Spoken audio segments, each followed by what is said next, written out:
Welcome to this bite-sized episode of the Payroll Podcast with me, your host, Nick Day. These are short snippets from my main podcast show, which is the go-to source for all things related to payroll. Featuring experts from the world of payroll, these bite-sized episodes are going to share key insights, nuggets of information, tips, and best practices to help you navigate the complex world of payroll. And remember, if you ever need support recruiting talent for your payroll team, please do get in touch with either myself or my team at jgarecruitment.com. For now, sit back, tune in, and let's talk payroll.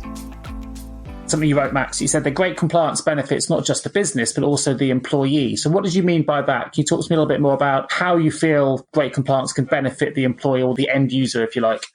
Yeah, it's basically reversing it by saying, if you are non-compliant, you could have your best salesperson pitching you for the best deal ever. Absolutely. If this person is in a financial situation because you were non-compliant in payroll and then files an income tax return and gets a big bill, this person might not be motivated to give that once-in-a-lifetime presentation for us. And that maybe disheartens some payroll professionals, but we can be the biggest dissatisfier. We can hardly be a great satisfier. And we should take pride in not being a dissatisfier instead of always trying to be a satisfier. For me, there's great satisfaction if people don't see us as a dissatisfier. And that talks to compliance as well. For instance, if you're not compliant and you have to make a retro adjustment to someone's pay, it could mean that someone could not pay their mortgage that month or cannot take their children to a party. Maybe I'm exaggerating a bit.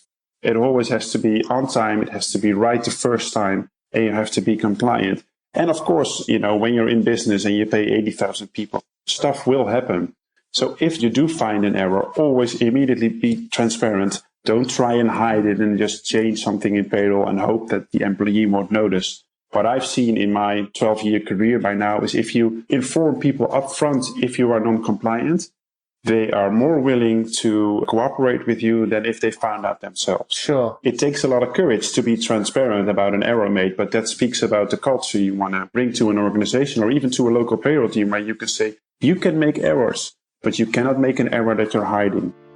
I hope you enjoyed today's bite-sized edition of the Payroll Podcast. Remember to subscribe to the show, share it with your payroll colleagues and friends, and why not also check out some of our previous episodes for more golden nuggets of payroll information that you never know, they may just help you along in your own payroll journey. But for now, I'm Nick Day, and you've been listening to the Payroll Podcast Bite-Sized.